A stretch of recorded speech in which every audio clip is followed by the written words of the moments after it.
Hoy quiero hablarles de evolución, pero antes necesitamos ir hacia atrás en el tiempo y recordar cómo siempre el ser humano se ha preguntado ¿de dónde vengo? ¿Cómo surgió el universo? Y para esas preguntas ha encontrado respuestas en las religiones. Tanto es así que hasta los científicos de siglos pasados afirmaban lo que hoy se conoce como creacionismo o fijísimo, es decir, todo ha sido creado por Dios y es inmutable. Hasta que en el año 1779 George Cuvier propone lo que se conoce como catastrofismo, es decir, los cambios en el ambiente originan cambios en los seres vivos y por lo tanto cambian.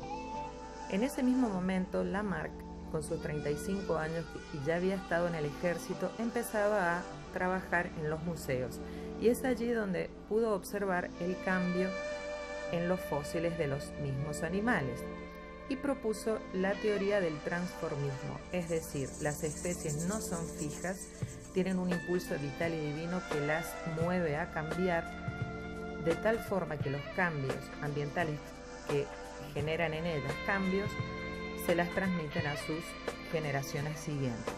En ese mismo momento estaba naciendo en Inglaterra un bebé que luego seguiría los pasos de Lamarck, pero revolucionaría sus pasos con una nueva teoría. Para Lamarck, una jirafa, por ejemplo, estiraba el cuello para alcanzar las hojas de los árboles y sus hijas iban a heredar esa misma característica que había heredado en su propia vida.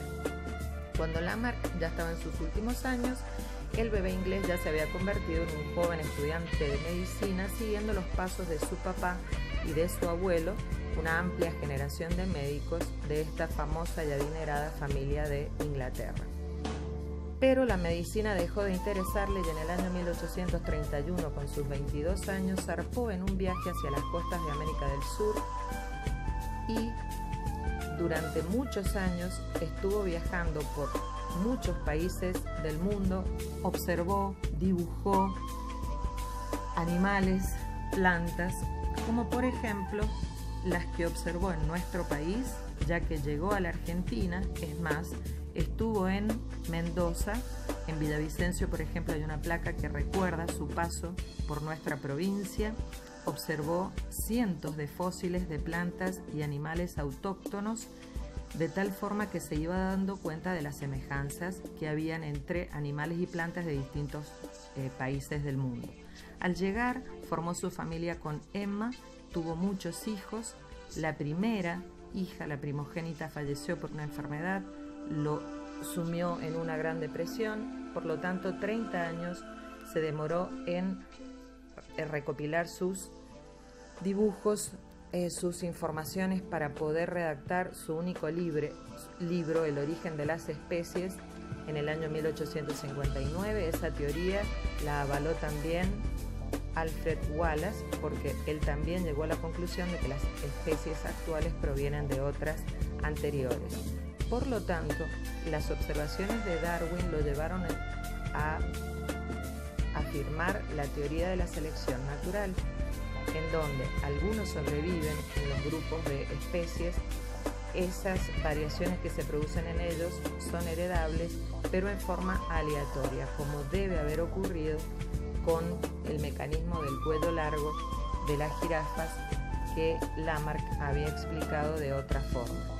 Es decir, la naturaleza provoca una selección natural.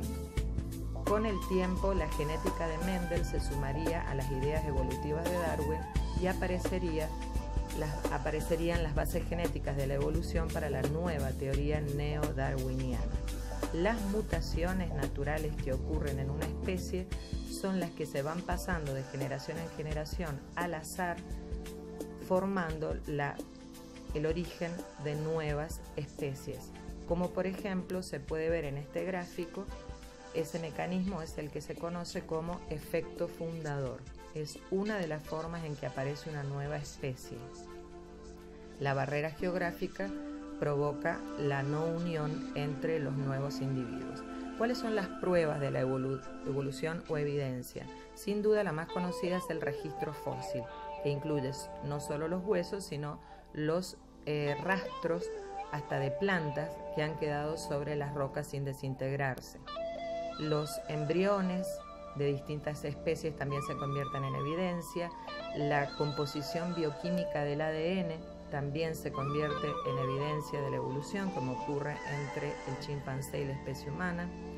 Que animales que habitan en lugares muy diferentes sean muy similares y con ancestros comunes es la evidencia biogeográfica. Que los huesos que forman patas, alas y aletas también se convierten en evidencia por homología. Darwin nunca habló de la especie humana, a pesar de que los medios de comunicación de su momento lo ridiculizaron con caricaturas, como por ejemplo se ve en esa imagen, porque malinterpretaron sus ideas. Aunque Darwin no habló, les aclaro que la evolución de la especie humana no es una progresión lineal, sino que se explica a través de un árbol filogenético que ha dejado eslabones perdidos. No bastan algunas generaciones para que la evolución sea significativa, no bastan algunos siglos para que la evolución sea significativa, no bastan unos pocos individuos para que la evolución sea significativa. Son ideas básicas.